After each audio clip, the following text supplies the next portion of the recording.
Di zaman digital yang semakin cepat ini, bahasa santai seperti gemoy, kepo, santuy, dan lain-lain menjadi bagian dari pengucapan sehari-hari generasi muda.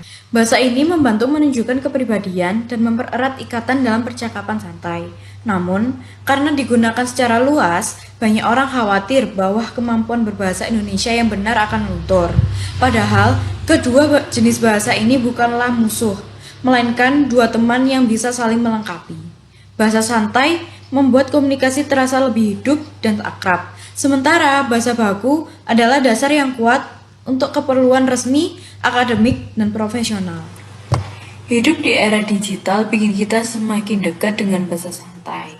Tapi, pernah nggak sih rasanya bingung? Bahasa santai dan bahasa baku punya tempatnya sendiri. Satu untuk obrolan santai dan media sosial, satunya lagi untuk dunia yang lebih formal dan penuh pengetahuan. Jadi, jangan pilih salah satu. Jadilah generasi yang cerdas dalam berbahasa. Kuasai bahasa santai untuk pergaulan, dan kuasai bahasa baku untuk pendidikan dan masa depan kamu. Ingat, bahasa santai itu warna, dan bahasa baku untuk fondasi. Keduanya adalah kekayaan kita. Ayo cintai dan gunakan secara bijak. Setiap kata memiliki tempatnya sendiri. Bayangkan seorang musisi, dia tidak akan memainkan gitar listrik di sebuah perpustakaan yang sepi. Begitu juga dengan bahasa. Bahasa santai cocok untuk suasana santai, seperti tertawa di kolom komentar atau berkomunikasi dengan gaya yang kita kenal. Namun, ada tempat lain yang membutuhkan seragaman dan kejelasan, seperti di kampus, kantor, atau dokumen resmi. Di sini, bahasa Indonesia baku hadir. Ia memastikan pesan yang kita sampaikan tidak hanya sampai, tetapi juga disampaikan dengan tepat dan dihargai oleh semua orang. Jadi, ini bukan tentang mana yang lebih baik, melainkan tentang di mana kita berada. Jika kita memahami tempat masing-masing, kita akan menjadi komunikator yang menyenangkan, cerdas, dan bertanggung jawab. Bahasa Indonesia baku seperti kerangka gedung. Ia kuat, teratur, dan bisa diandalkan. Tanpanya, gedung itu akan runtuh. Kerangka ini yang membuat bangsa kita bisa berdiri dengan satu bahasa. Sementara itu, bahasa gaul seperti penampilan luar, cat, dan interior gedung. Ia memberi kepribadian, warna, dan jiwa. Ia membuat gedung itu hidup dan sesuai dengan zaman kita. Kita membutuhkan keduanya. Gedung tanpa kerangka adalah mimpi yang berbahaya. Gedung tanpa warna dan kehidupan adalah struktur yang kaku dan membosankan.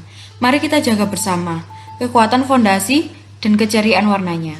Karena itulah yang membuat bahasa Indonesia begitu kaya dan selalu relevan.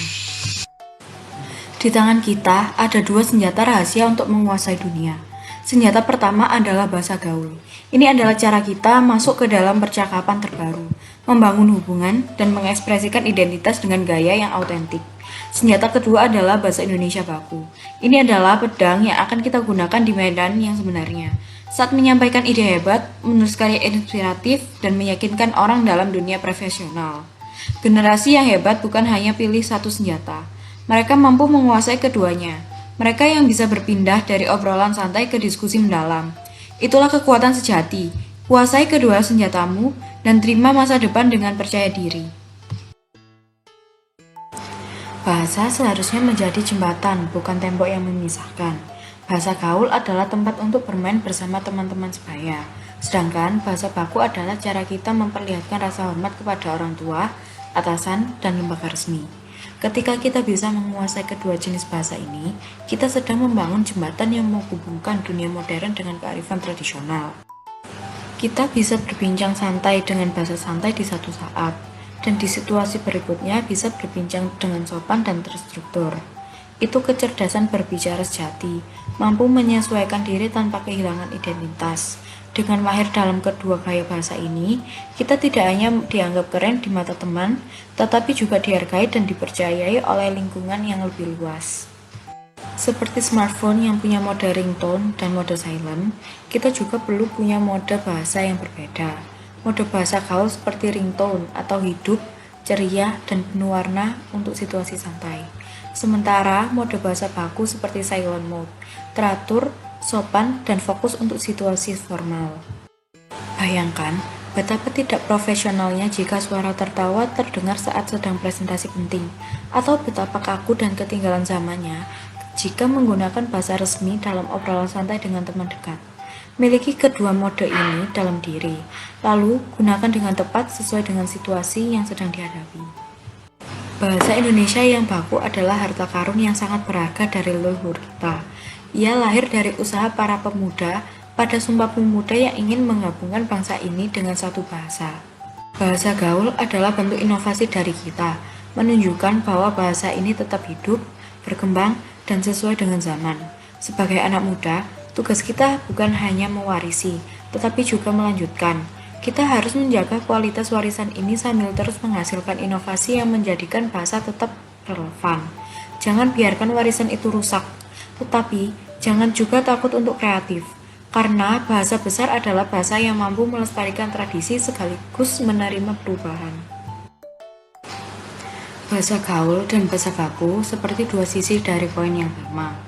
Satu sisi penuh dengan karya modern dan dinamis, sedangkan satu sisi lainnya berisi tulisan resmi yang berarti dan bertanggung jawab. Keduanya tak bisa dipisahkan, dan keduanya sama pentingnya. Jika hanya melihat satu sisi, kita tidak akan tahu nilai koin itu. Begitu pula dengan bahasa. Jika hanya menguasai bahasa gaul, kita akan kesulitan dalam dunia formal. Dan jika hanya menggunakan bahasa baku, kita akan tersaing dalam kehidupan sehari-hari. Kita harus menguasai kedua sisi agar bisa berkomunikasi dengan sempurna dan menjadi manusia yang utuh. Menggunakan bahasa itu seperti melakukan petualangan. Bahasa baku adalah peta resmi yang jelas, membantu kita mengikuti jalur utama tanpa tersesat. Sementara, bahasa gaul adalah jalur-jalur rahasia yang hanya dikenal oleh penduduk setempat, penuh dengan kejutan, cerita, dan pengalaman nyata. Petualang sejati tidak akan mempercayai peta, tetapi juga tak akan meninggalkannya sepenuhnya. Mereka yang bijak menggunakan peta sebagai pedoman, tetapi tetap mengeksplorasi jalur yang menarik untuk membuat petualangan yang lebih menarik. Mari menjadikan perjalanan berbahasa kita sebagai petualangan yang aman, namun menantang. Di sini saya akan menganalisis video YouTube saya. Dalam unggahan saya ada 16 orang yang menonton, 6 orang memberikan suka, dan 5 orang memberikan komentar. Kampanye ini bertujuan untuk meningkatkan kesadaran masyarakat, khususnya generasi muda tentang pentingnya kesantunan dan kepatuhan bahasa sesuai dengan konteks situasi, memotivasi anak muda untuk melestarikan bahasa baku sebagai warisan budaya dan identitas bangsa, sembari tetap mengekspresikan diri dengan bahasa gaul yang kreatif. Yang ketiga, untuk menghilangkan dikotomi kaku bahwa bahasa baku itu kuno dan bahasa gaul itu tidak bermutu, dengan menunjukkan bahwa keduanya memiliki fungsi dan ruangnya masing-masing. Audiens utama kampanye ini adalah generasi Z dan milenial sebagai pengguna aktif bahasa gaul dalam interaksi digital dan sehari-hari, sekaligus calon pemimpin masa depan yang perlu menguasai komunikasi formal. Yang kedua adalah pelajar dan mahasiswa yang setiap harinya berhadapan dengan kedua konteks bahasa, baik dalam pergaulan maupun dalam kegiatan akademik. Yang ketiga adalah masyarakat umum, terutama orang tua dan pendidik, untuk memahami fenomena ini sehingga dapat memberikan bimbingan yang tepat kepada anak didiknya. Terima kasih.